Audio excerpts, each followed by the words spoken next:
Welcome to those who joined us a little early. We are going to wait all the way till 1 o'clock to get started, but thank you for logging in and being ready. I hope you're as excited as I am. This is going to be a fun topic.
Okay, I'm back. Okay, we are broadcasting now. We have people who have already logged in. We'll wait all the way to the top of the hour and have you do the introductions. So a couple minutes. Oh, we're down to 1 minute to wait. Okay.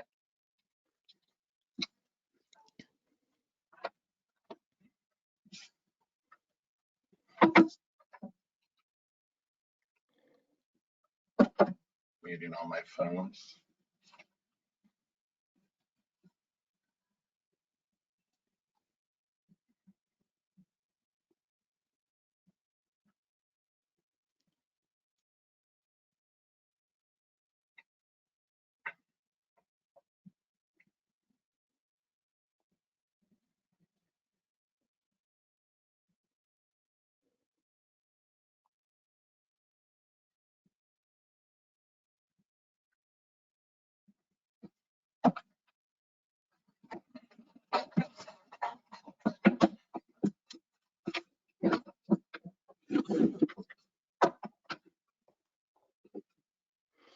Okay, we are at the top of the hour. So because we are recording this presentation, all of our participants are in listen-only mode. We are still expecting quite a few people, but I think it's okay to go ahead and start with introductions. And Tom, can you get us started here? Sure. Hi, everybody. Welcome to the TSC Explore OnBase series. We have been doing these for a couple of years now, and we're seeing they're adding a lot of value to our clients and folks who just want to get some education on ECM and OnBase in general. So today we're going to explore records retention in OnBase, and our presenter today is Connie Mae Cooper. Connie Mae is a solution architect with TSC, and prior to joining TSC, she worked for a decade in the government space doing these things. She's very unique because she brings a unique skill set as a business analyst, but she's also an OnBase engineer holding several certifications. So we are very proud to have her, and we appreciate you guys taking the time out of your day to join us. And then we have Jack Pompey on the line as well, and Jack is our lead project manager, and Jack is going to participate today in some of the surveys that we're going to do. So Connie Mae, I'm going to hand it over to you now, and let's do this. Thank you. So we do have a pretty diverse crowd today. So the first thing that I'm going to start off with is we're going to start off with a poll. And really what I want to know is, what industry do you represent? Retention is relevant across many industries. We all have those requirements. And the requirement specifically of ECM is often overlooked, but I'd just like to get a feel for who's all participating. So Jack, if you could start our first poll.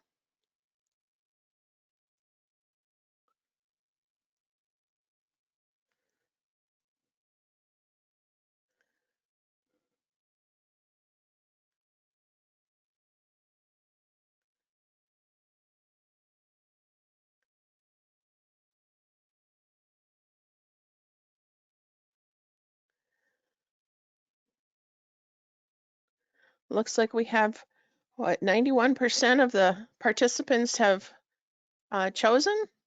So Jack, can you go ahead and close the poll and share the results with everyone? So look at, we have a large government contingent, that's good. Healthcare, financial services, great. This is, all of these are gonna be relative and relevant. I was making that same mistake yesterday, relevant. And you'll find out pretty quickly the document retention, retention, records management touches all of our lives. So with that, I'm gonna go into document records retention and what that means. It's just the method of what we're storing, how you're maintaining it, what its final disposition is, and of important or confidential information over a period of time. And that over a period of time is really what retention plans are looking at. They're looking at either dates or conditions or whatever goes into defining what the retention plan for that record is. Now you're going to find out through this presentation that I'm going to be using the word document, the word records, the word ECM, electronic content, kind of interchangeably because they're all referring to the same thing. I'm not specifically just talking about the images or the files, I'm talking about the data that's behind it. So the next thing to think about, if you're looking at the big picture of the life of a record, all the way from creation through destruction and archive are all part of the natural life cycle of a record. So we spend a lot of time thinking about creation and how the data gets in, and then really the focus is usually under use and maintenance. What are you doing with it? How are you retrieving it? How is it being used for the process of your business? And we don't spend a lot of time thinking about destruction and archive, but it really is part of the complete life cycle and should be looked at. So again, I use interchangeably record and document, and really what is the difference? And the document is a unit of recorded information. It only becomes a record when you use it either for a legal obligation or the transaction of business. So the example I would use is I do something called an emergent time tracker, where I'm keeping notes of what projects I'm working on, how much time I'm putting there. And then once I record that into our timekeeping system, the timekeeping system becomes the record. And the document that I use to assemble that information is just that, it's a document. It's not a record. And there's a difference because once something rises to the level of a record, its importance for retention becomes even higher and should be looked at in a more stringent or a more strict way. Why do I even need retention? So there's lots of reasons. The three categories that I brought it down to is cost, liability, and waste. And those will all have impact on your business. So the first one, we're going to look at cost. And I often hear the argument that digital storage is cheap. Disk drive space is cheap. Yeah, that's a true statement. However, what is the overhead that you're spending to manage that information, including upgrades and migrations? We recently had a client where we had to do a disk migration, and they had about 4 million records, which sounds like a lot, but that's actually a fairly small footprint for a lot of industries out there. It's not uncommon to have it be in the tens of millions or even hundreds of millions of images. And if I'm only using 40% of it or even 60%, more than half of it, every time I do a migration, that's going to take more time, more staff resources, things of that nature. Then there's costs associated with backing up. So if I have backups and I'm backing up something that really doesn't need to be there, is my backup service charging me by space? In which case, over time, that's going to start to get expensive. And then just the basic load on your resources by maintaining records that aren't really necessary. So those all have costs associated with them.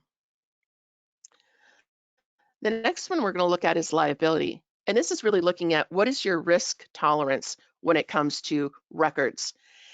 There are fines and penalties if you don't keep something long enough. You may be subject to periodic audits by either your CPA firm or perhaps by a state agency that monitors the type of business that you do. And you can get penalized for not adhering to a retention schedule that is applicable to that business process. There are also legal consequences. If you have documents that are discoverable and they should have been there and they're not, or they were destroyed improperly, or you kept something too long and now it's discoverable where it really, if you had taken care of it, wouldn't be, there's some legal exposure there. Now, I'm not an attorney, so I can't give you legal advice in this, but talk to your inside counsel or to your counsel of record and find out, are there records that really should be destroyed? And are there liabilities that I need to be aware of by retaining documents longer than I should? And then I saw from the poll that we have a fairly large government contingency here. So the favorite four-letter word, FOIA, um, there's quite a history of government agencies being, I don't want to say bit, but yeah, bit by FOIA requests by having to go back and look at data that may be decades old that shouldn't even still be on file or shouldn't be on record, but they are. And because they are, you have to produce it and answer the FOIA request based on that. So those are all areas of liability. Then the final one I want to talk about is waste. Is the lack of a retention plan impacting process efficiencies? Do you have a situation where staff are having to deal with multiple copies or valueless copies of documents that aren't necessary for the business process and is holding them back or slowing them down? Even something as simple as a query that returns 100 hits when it should only be, when you really only are working with the most recent 30, and the other 70 are not even used anymore. It's kind of inefficient and annoying. Um, then the other thing is that if you use any matrix for data analytics and you're using keywords, or from WorkView, if you're using data and WorkView, are you getting flawed results because you're looking at out-of-date data? So that's another reason to prune your ECM solution with an appropriate retention plan. So those are the three reasons why you would do that. So now we have the question of going, how do we go from why to how? Now it's really nice is OnBase has a number of retention offerings specific to the platform, and we're going to go through each of them. But before that, we do that, I'm going to ask a question to find out what you are presently doing when it comes to retention. So the poll is in OnBase, how are you managing your retention?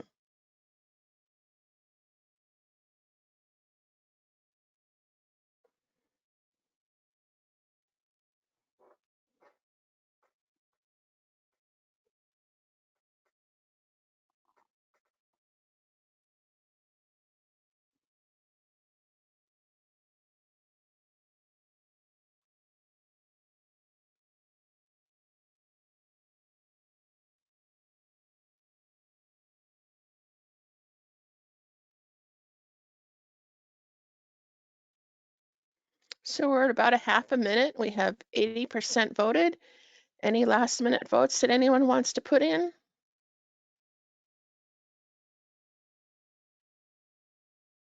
Okay, we're going to go ahead and close the report and share the findings.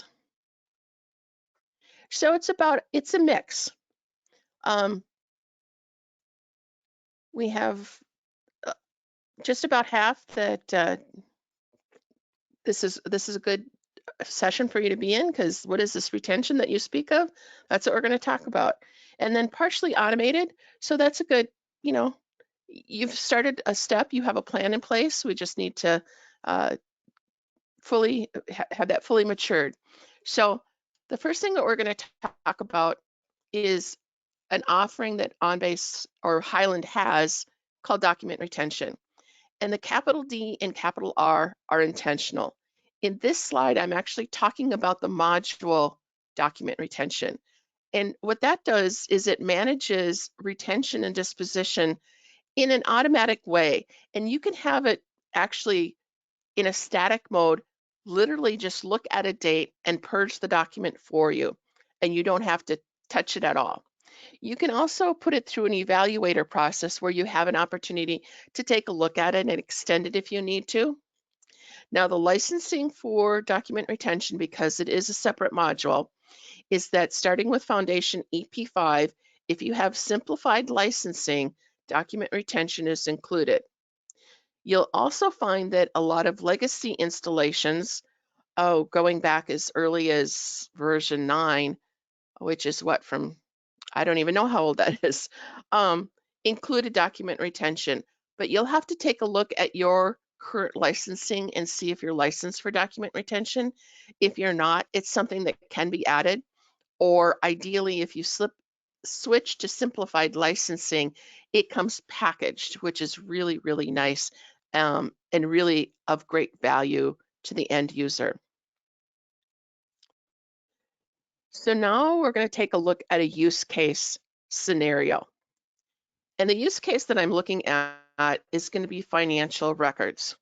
So financial records is a really good candidate for document retention because it tends to be static. I saved my checks for 7 years. I save journal corrections for 10 years after the change was made. There's some sort of rule that you can apply that is date driven. Maybe it's the expiration of a contract.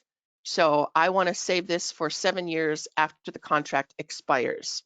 But all of them are date driven and can be very easily defined. So these become a very good candidate for document retention. And some of the things that document retention looks like is that you set document retention at the doc type level. So you can set it as static, dynamic, or permanent. So if you flag a document at the doc type level as permanent, one of the things that document retention does for you is it locks that document from deletion. So only a select few people who are identified as having override privileges, and it's not override, it's actually a security setting for document retention where only those users can delete. And if someone else tries to delete it, they get a pop-up message that says, this document is being managed by document retention and cannot be deleted. So it's very nice. It's a protection for you. So if something really is flagged as permanent, it stays permanent and someone can't accidentally or unintentionally remove it. And again, you can set it to be the document date, the date that it was stored, because remember in OnBase, those can be 2 different dates. Or if you have a keyword that is a date time keyword and has a date, you can also use that for identifying what the retention is. Then once you have that, you have to actually set up a processor to run it. You set up an evaluation processor and you set up a purge processor. If your retention type is set to static, you only need to set the purge. You don't have to set the evaluation. But most people will use the dynamic because it gives them one more opportunity to take a look at that record before it goes. And some of your options are you can retain keywords, you can keep the history log. So even though the document is gone, you can still see what its life was like while it lived in OnBase. One of the things that's nice about document retention is it automatically generates reports. So here's a purge processor report that shows that what was purged, or first, I'll start at the top. One, it identifies what the process is. So this is telling me that it's a purge processor. Then it tells me that the documents that were excluded. and then why they were excluded. Then it goes on to say what volumes were there, so you have a record of where it came from. And then you have documents that were actually purged by doc type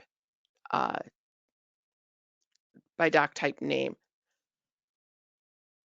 And then you have a recap at the bottom, which has the total number. So if you're if you need an audit trail and you need to balance against something, you have total record. The other thing that you can do with document retention is you can include a disposition document. So what it does is it creates a certificate of destruction so that if anyone through either a query or a document retrieval goes to pull this document, the actual document is gone, but it just leaves a text file in its place that shows when it was deleted. And if you chose to save keywords, the keywords would be displayed there as well. So it's kind of a handy way. Again, this is really important for government if you should ever be audited, that you have record of what you destroyed, when you destroyed it, and how it was destroyed. So it's a full disposition. So just as a recap for document retention, one of the things that document retention does well is that it's really easy to set up and manage. It can be configured to leave a record for audit purposes. It is excellent at its reporting features. Some of the drawbacks is that both the static and dynamic configuration is date driven only. So if you have some other condition you want to account for in your retention, you're going to have something beyond just document retention. And then the other thing is that all documents in a doc type are treated the same.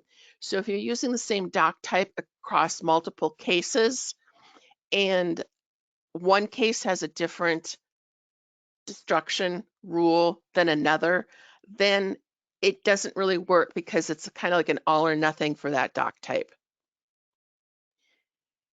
So before we go on, are there any questions? Again, there's a question panel that you can type questions in regarding document retention that we can answer at this time.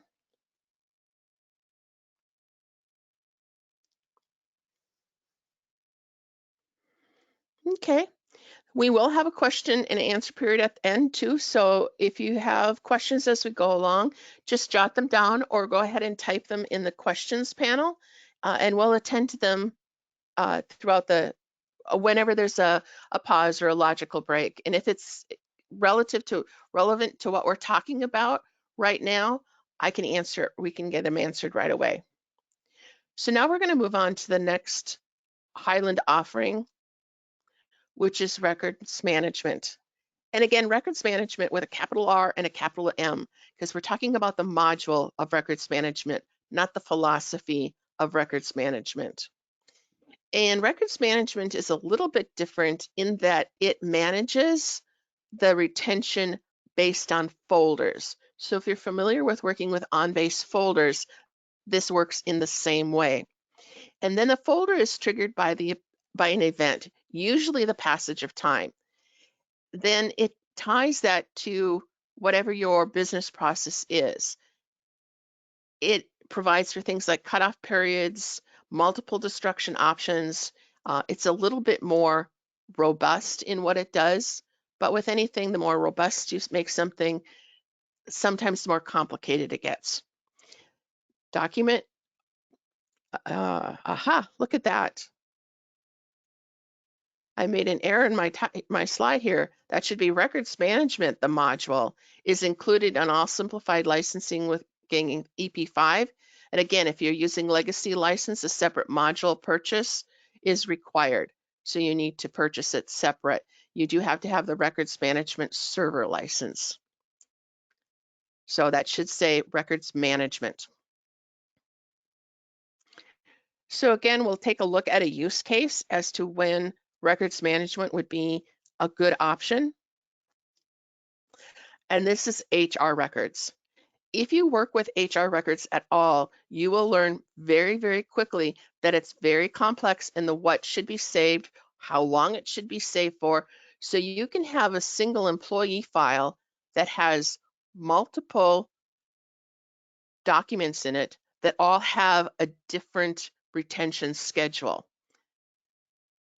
So this came from a federal website, and it's for the employee personnel file. The general personnel file is 4 years after termination or separation.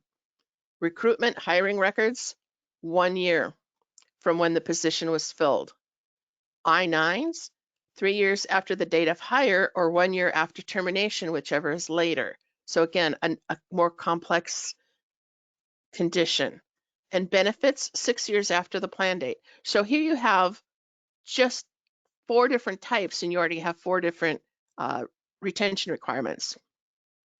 So HR records are a real good candidate for records management because what you can do, and this side's a little fuzzy, so I'm going to go to the next one just so it'll make more sense. If you look to the left pane, there is a file folder for every employee. Now, under that folder, there would be a subfolder for each retention type. And so you would classify documents that go into those folders, and you would assign them to the folder that has the retention length that you're looking for. If you're already using one of the HR solutions from OnBase and you're already using foldering, this will be really easy because it'll look the same and feel the same. The other thing that is built into records management are events. Now you do configure them for your business, so your business operation or your business process, but things like the date of separation, or if you have a date of separation where you have to have it backdated, maybe you do your separations in batches, or you want to reopen a file because the employee was rehired. All of these events can be posted here and will help manage those folders. Then what happens, say there is a separation for an employee and you flag their employee record as separation, all of the records management, all of the documents associated with that employee will then go into a cycle, and as those dates come up, the documents will be purged. The other thing that's nice about records management is that once you close or create a close event on a folder, it locks that folder so people can't add or remove documents for it because it's now being managed by records management. So again, you don't have that situation where someone can inadvertently move a document, re-index it to a different employee, or some of the weird things that can happen. It actually locks the whole folder and doesn't allow any further action to be taken on it. So taking a look at records management, what it does well, it's a congruent management, so it handles everything for a single parent level folder. And in this case, we were using the employee folder as the parent. They're rules-based, and you can declare documents as records. There's built-in mechanisms for holds, including things like litigation holds. I showed you the closed event where you could close something and it locks the whole folder. And again, the ability to lock records, so preventing modification. The drawbacks is that it does require foldering. And if you're not real familiar with OnBase foldering, it takes a little bit to learn. Once you learn it, it's good and can be applied in different ways, but it does require additional configuration. The other thing is the setup and configuration of records management is not real intuitive. One, because of the folders, and also the way you have to create your events separate and then apply them. So it does require some training and requires someone who's familiar with it. But once you have that down, it's really nice because, again, you're managing things at a folder level, not at a document level. So a really, really handy way to do it. Any questions yet? Okay, I don't see anything, but again, feel free to type questions as you have it. The next one we're going to look at is we're actually going to look at something called GRASS. And hopefully you've heard of GRASS before, but what GRASS is it's Government Rules as a Service. That's where they get the acronym from. So GRASS it's a service, it's a third-party service, does require an additional subscription fee. It's powered by the governance rules that are put out by Iron Mountain Policy Center. So they have a whole division that's dedicated to maintaining policies surrounding retention for different types of documents. So they've done the research and they've done the legal support for why something should have a certain retention. So it kind of takes that piece out where you don't have to do all that yourself. It's part of the service that they offer. So the way GRASS works is you have the policy center that is going through and defining what the retention policy is for every different type of document, whether it be an HR document, whether it be a contract document, whether it be, if you're into real estate, abstracts and things like that. And then there's the Highland Retention connector, which actually links the policy center to document retention. So you're still using document retention as a module in OnBase, and that Highland Retention connector is what's allowing the two to talk to one another. So it's really quite seamless to the end user once you have that retention connector set up.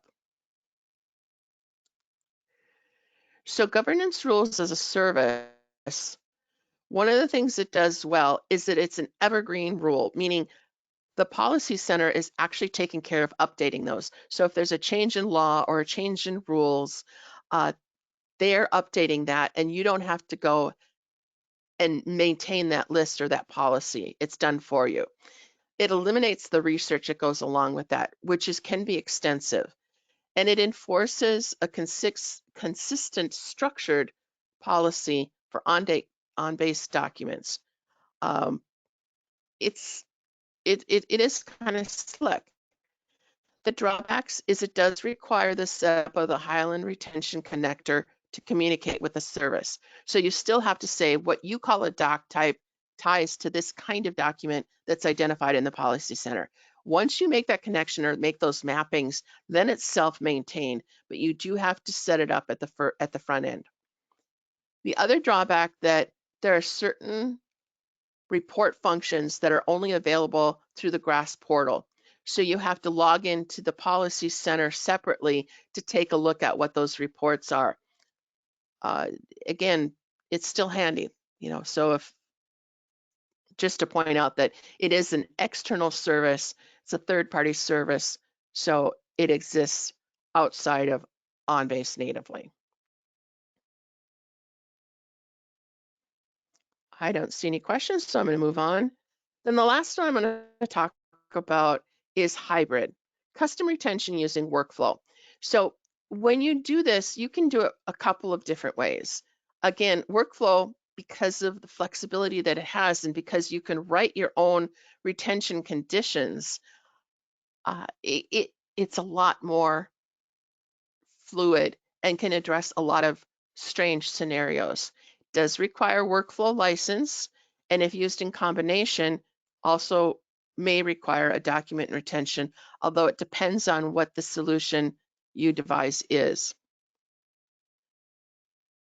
So again, we're going to look at use cases.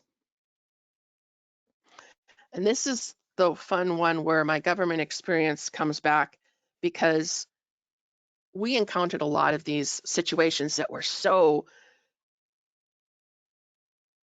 had so many varying conditions, it was hard to pinpoint one solution that worked.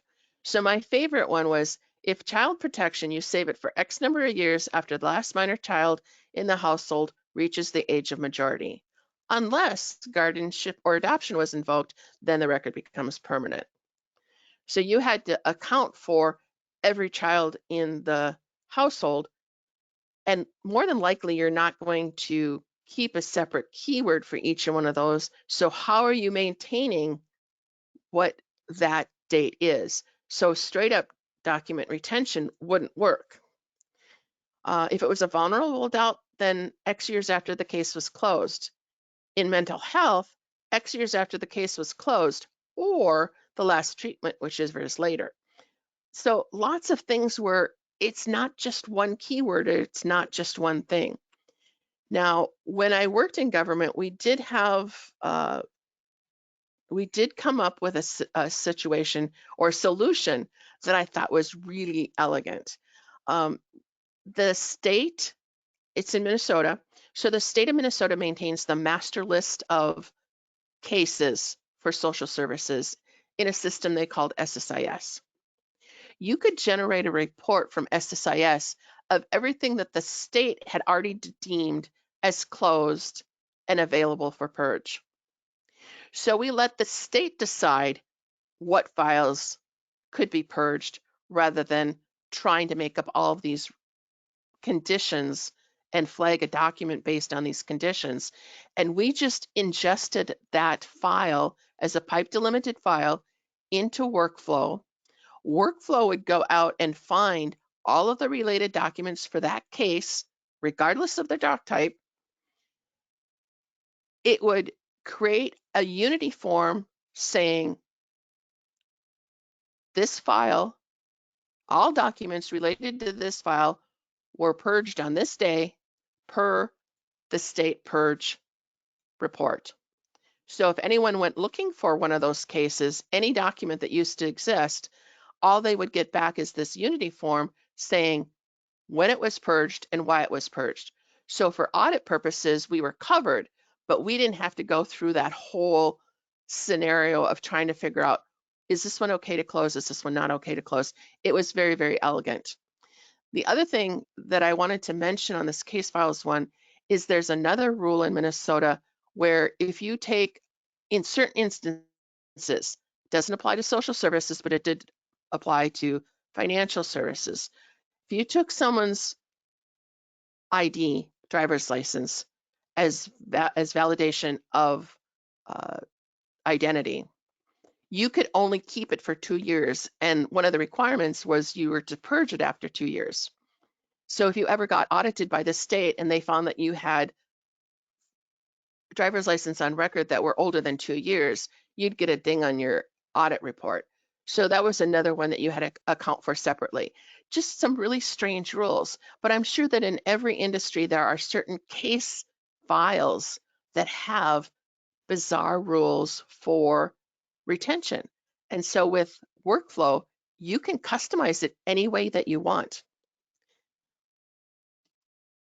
This one is a process flow diagram of where records retention was invoked, but there was a recognized that there's additional things that happened. So again, remember I said that documents cannot be deleted once they're managed by document retention.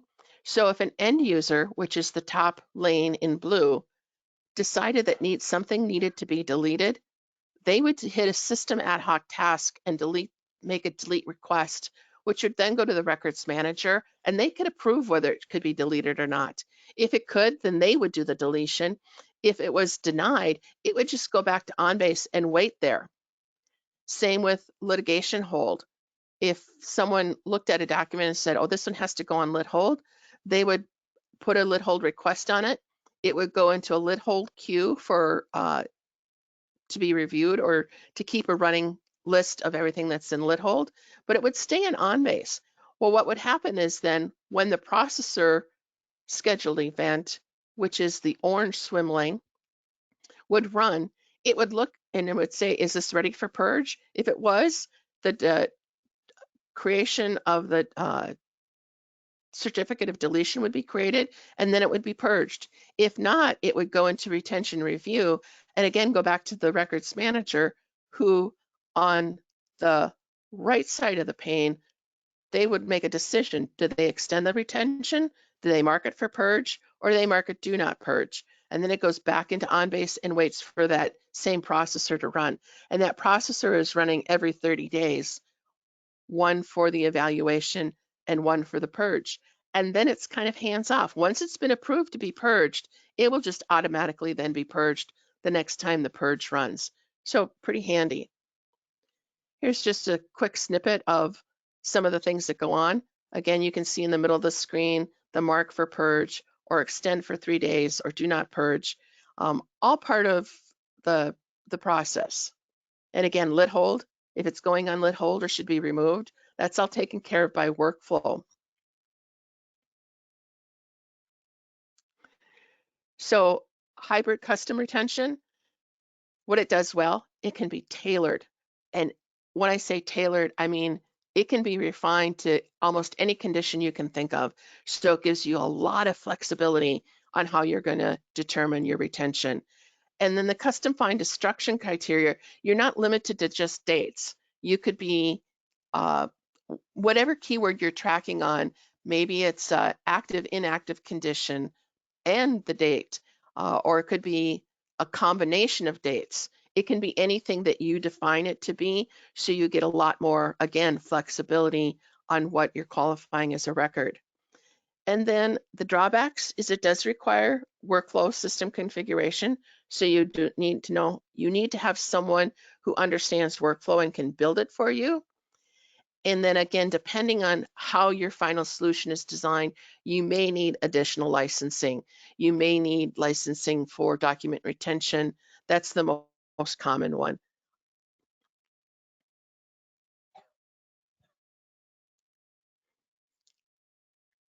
And the last one I want to touch on, and this one is a little bit different, but I just wanted to put it out there so that you were aware that it's available. We talk about ECM records, and that's really what the gist of this presentation is about. But I can't ignore the fact that every business still has physical records on file.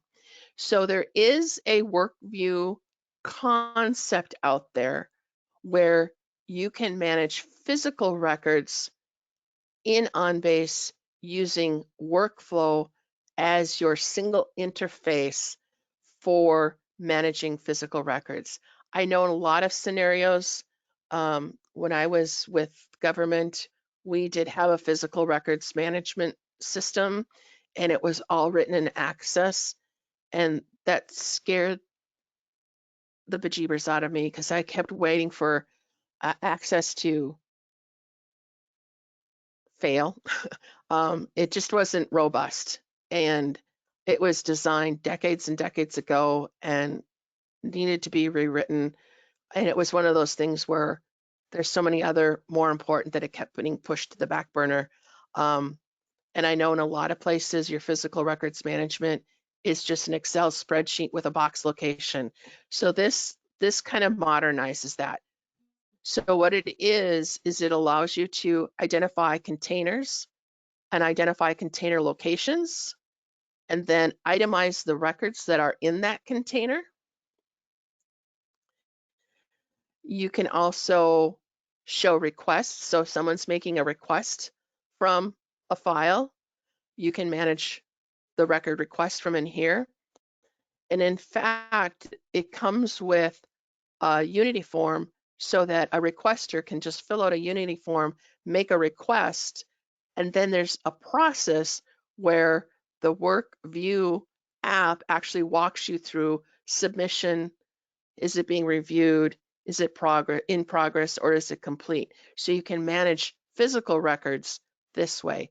And again, then you'd always have a handle on where's it located, what records do we have, how are location and content are the two biggies, and both of those would be satisfied with this application.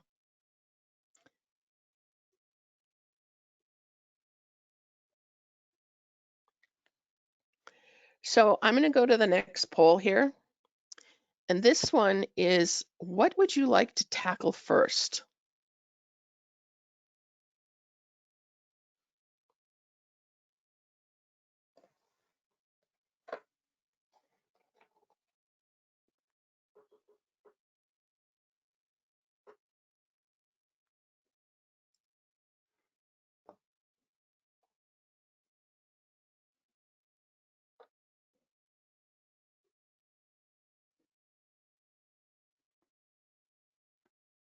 And about half of the people have voted.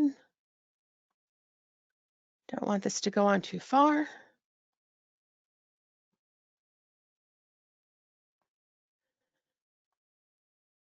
Hopefully I haven't put anyone to sleep, and that's why we're only getting half of our people voting. Jack, you can go ahead and close the poll.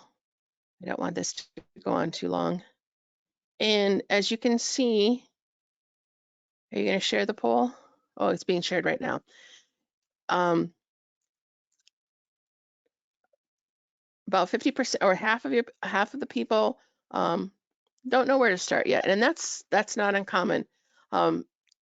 Case files, that's a good one, just because there's so many different ways that can be handled. And HR records is the other one. Okay, good. So where do I even begin? Because I'm sure it feels like this right now, as it feels like it's just going to topple over on you. But there is a way to begin. And the first thing you do is you make a plan. Know what your industry's retention mandates are and create a policy and train your staff on it. It's really important to get buy-in from your staff so that they understand that retention isn't something that you're fixated on, that it really has some purpose, and drive home the idea that this is costing our business something. There's liability, there's soft costs, there's waste. It really is, it does cost us something by not having a plan. Another thing that I would recommend is that as an OnBase admin, we would get multiple requests for new doc types. I need a doc type for this. I need a doc type for that, which in a growing business and an evolving business will always happen. But one of the things that we did as part of our doc type request process is included a retention. So before a document type would be created, you had to say or make a statement of what the retention plan for that doc type was and how you wanted it managed. Would it be included in an already established case file system? Or did document retention need to be applied? And if so, what dates are you applying it to? So that was part of the request process. And then after you get those two done, then choose a retention solution, or more than likely, a combination of solutions that best fits your organization and your business processes. It really is that simple. Now, it takes some work and it takes some effort, but it's very, very valuable and you'll never regret it. So one of the things at the top of the list is know your industry's retention mandates. There are different areas where you can find this information. Is it a regulation? Is it a process? Is it a law? There are federal regulations and standards for most documents. Specifically, HR has a lot of federal regulations around it. You may have state or local regulations, like I made the statement that the Department of Human Services in Minnesota had a retention for driver's license. It seemed random. They must have had a reason for doing it, but just know what those are. If you deal with HIPAA records at all, I noticed we had quite a few people from healthcare. There are specific requirements and regulations around HIPAA that include document retention plans. So know what those are. And then alliance with accounting practices. Talk to your CPA, talk to your in-house counsel, talk to someone who may know what the different mandates or guidelines are for your industry. And stay in compliance. Really, at the end of the day, that's what it's about, is being in compliance. So with that, for more information, as Tom stated at the beginning, I do have a background in government, but I also have experience in healthcare and in finance. I also came from the business analyst world. I was a business analyst for many, many years before I became a solution architect. So not only do I understand the OnBase structure, but I also understand business processes and how to do a discovery and get to the nitty-gritty of that. So if you'd like assistance on trying to find what that plan is, that's something that we can help with. So TSC, because we do custom solutions, we can do managed services. So what does that mean? It's all of this, but really we can help with business unit process discussions. We can help you facilitate that discussion and put a plan together. We can do solution design because maybe you find out you do need multiple solutions. We can help put that together and design that for you. We can do enhancements, strategic planning, all of these things that go into putting together a retention plan, we can assist with. And then this particular slide is provided in the handouts panel or handouts pop out in your meeting. So go ahead and download that because all of the hot links are there and live. I will give you a hint, and it's printed on the handout, but it's not printed on this slide.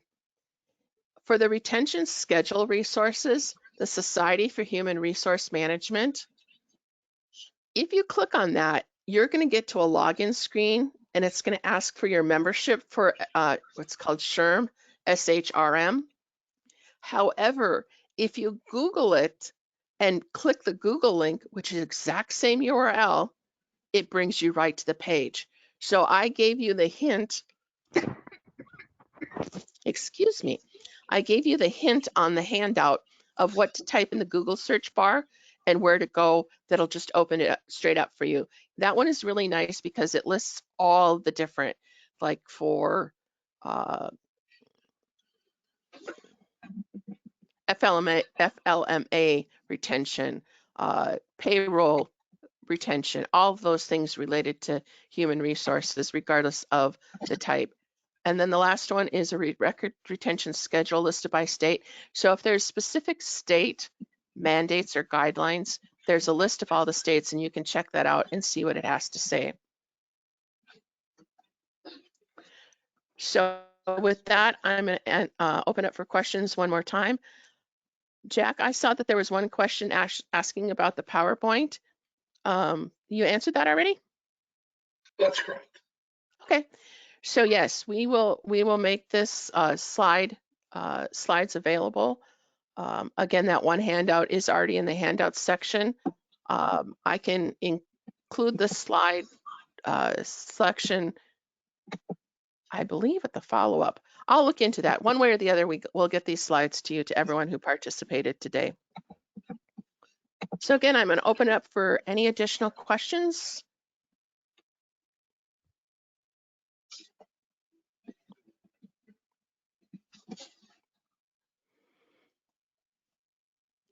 Did I possibly answer everyone's questions? It sounds like you did, Connie Mae. So with that, I'm going to turn it back to Tom, and Tom, you can take it from here.